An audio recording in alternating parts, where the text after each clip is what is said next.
आज के टाइम में वर्तमान में जो कुछ पहचान है उसका यहाँ मैं कहूँगा सबसे बड़ा आधार पिछले 2 साल में रहा है उनके बयान, उनके विवादित बयान। लगातार ये हिंदू धर्म पर जिस तरीके से वो विवादित बयान देते आए हैं उसको लेकर वो लगातार सुर्खियों में रहे और उनके बयान इस कदर बढ़ते चले गए, इस कदर उन्होंने बयान दिए कि यहाँ अखिलेश यादव तक को उनके बयानों से किनारा करना पड़ा। यहाँ तक कि कहीं ना कहीं स्वामी प्रसाद मौर्य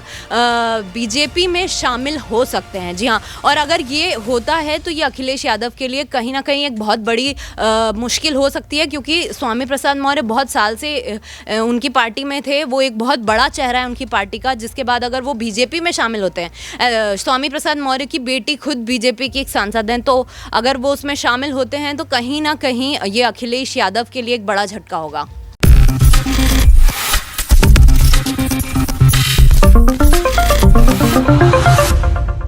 2024 के लोकसभा चुनाव के नज़दीक आते के साथ तमाम राजनेता एक दूसरे दलों में उथल पुथल करना शुरू कर चुके हैं।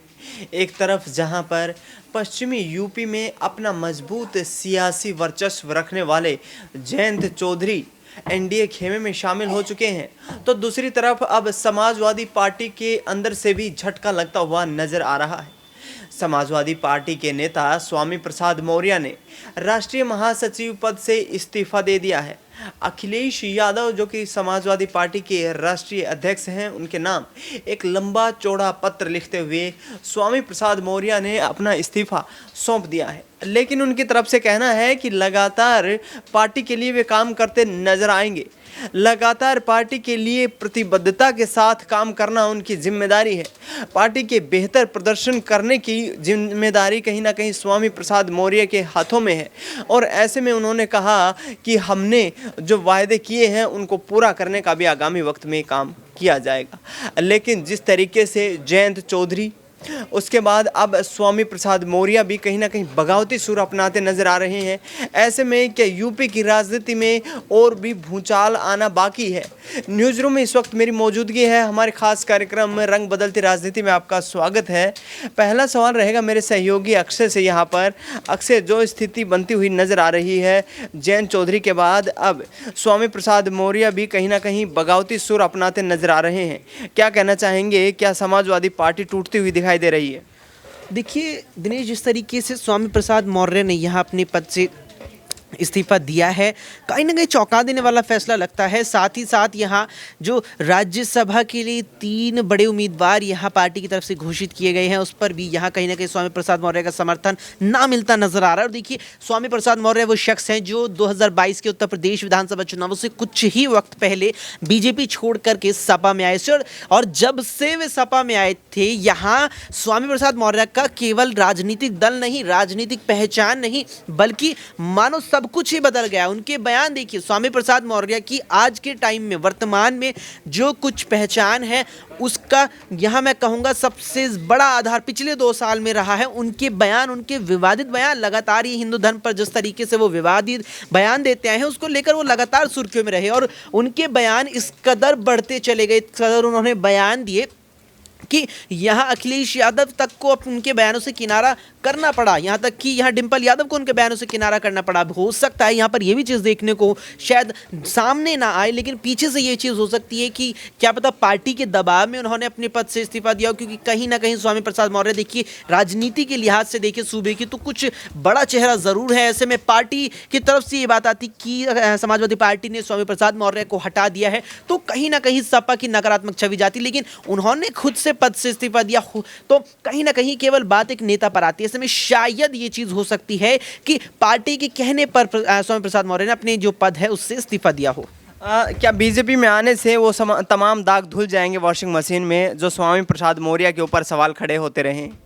देखिए दिनेश, जिस तरीके से ये आपने सवाल किया, ये वाकई में लगातार ये सवाल उठता है और केवल यहाँ बयानों की बात नहीं है। आपने यहाँ पर स्वामी प्रसाद मौर्य को लेकर जो सवाल किया है, मतलब ये बनता है कि पिछले 2 सालों में जब से सपा में शामिल हुए हैं स्वामी प्रसाद मौर्य, तब से जिस तरीके से वो विवादित बयान देते आए हैं, अब अगर वो यहाँ बीजेपी में आ जाएंगे तो बीजेपी की वॉशिंग मशीन में धुल जाएंगे क्या? ये चीज़ केवल बयानों पर नहीं है, ये चीज़ हमें तमाम मुद्दों में देखने को मिली। आप कह सकते हैं यहाँ पर जिस तरीके से तमाम ऐसे नेता रहे हैं विपक्ष के जिन पर घोटालों के आरोप थे विपक्ष में रहते हुए, लेकिन जब वे बीजेपी में शामिल हुए वे घोटाले कहीं ना कहीं दब गए, उनकी चर्चाएं दब गई। ये बात लगातार विपक्ष कहता नजर आ रहा है। ऐसे में स्वामी प्रसाद मौर्य को भी लेकर ये बात कही जा रही है कि अब अगर वो लोकसभा चुनावों से पहले पलटी मारते बीजेपी में आते हैं तो उनको लेकर यह बात कही जा सकती है कि सपा में जाकर स्वामी प्रसाद मौर्य को ठीक नहीं लगा, उनको यहां कुछ कर दिया गया, तो उनके लेकर के उन्हें कुछ कर दिया गया। तो इस तरह के बयान देखने को अगर वो आते हैं बीजेपी में मिल सकते हैं। बिल्कुल, यहाँ पर कहीं ना कहीं राजनेता जो हैं पार्टी की विचारधारा के अनुसार भी बयानबाजी करते हुए नजर आते हैं। और जिस तरीके से स्वामी प्रसाद मौर्य जिन्होंने हिंदू धर्म के प्रति या फिर मंदिर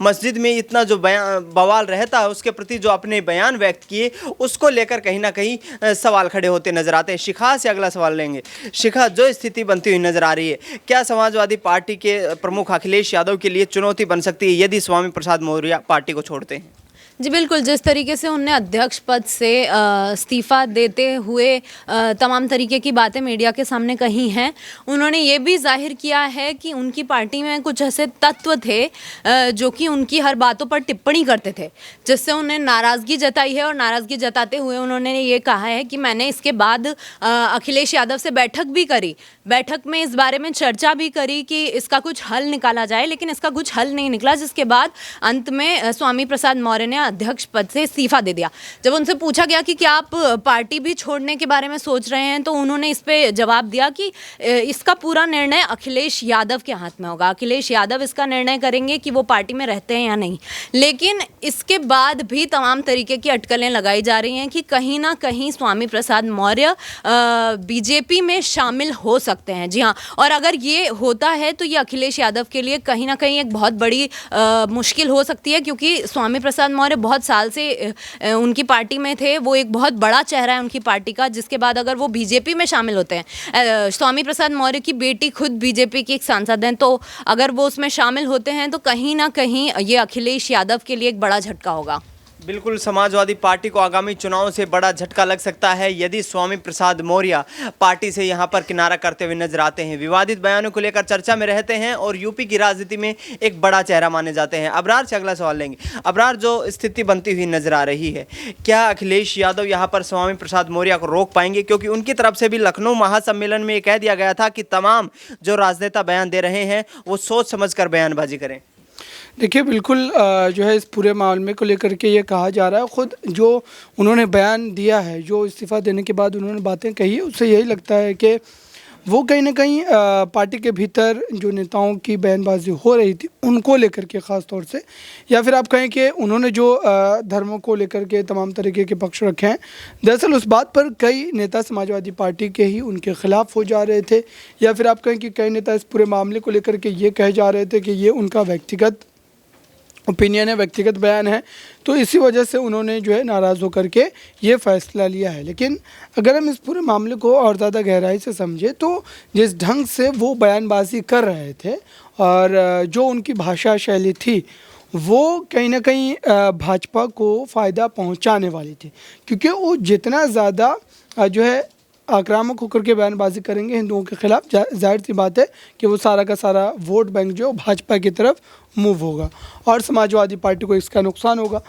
या फिर आप कहें कि एक तरह से फ़ायदा होगा। तो कहीं ना कहीं स्वामी प्रसाद मौर्य के इन तमाम बयानों को लेकर के पहले से ही राजनीतिक विश्लेषक इस तरीके के कयास लगा रहे थे कि वो आने वाले दिनों में चुनाव से ठीक पहले भाजपा में दोबारा वापसी कर सकते हैं, क्योंकि वो भाजपा के लिए ही एक तरीके से समाजवादी पार्टी में रहते हुए, या फिर हम आप कहें कि जो है पर्दे के पीछे से उनको फ़ायदा पहुंचाने के लिए इस तरीके का बयान जानबूझ करके दे रहे हैं। अब सोचिए कि स्वामी प्रसाद मौर्य पहले तो इस तरीके की बयानबाजी नहीं करते थे, अचानक से उनको क्या हुआ कि बीते 6-7 महीनों के भीतर उन्होंने ऐसे ऐसे बयान दिया, उसकी और उससे भी बड़ी बात यह है कि उनके ऊपर कोई बड़ी कार्रवाई नहीं होती है। उत्तर प्रदेश में तो योगी की सरकार है, मुख्यमंत्री रहते हुए उन्होंने जो जो कदम उठाए ये सभी जानते हैं, तो उनके ऊपर कोई कार्रवाई क्यों नहीं हुई, ये एक बड़ा प्रश्न है। और इसको लेकर के अब भी सवाल उठते हैं कि स्वामी प्रसाद मौर्य ने जब इतने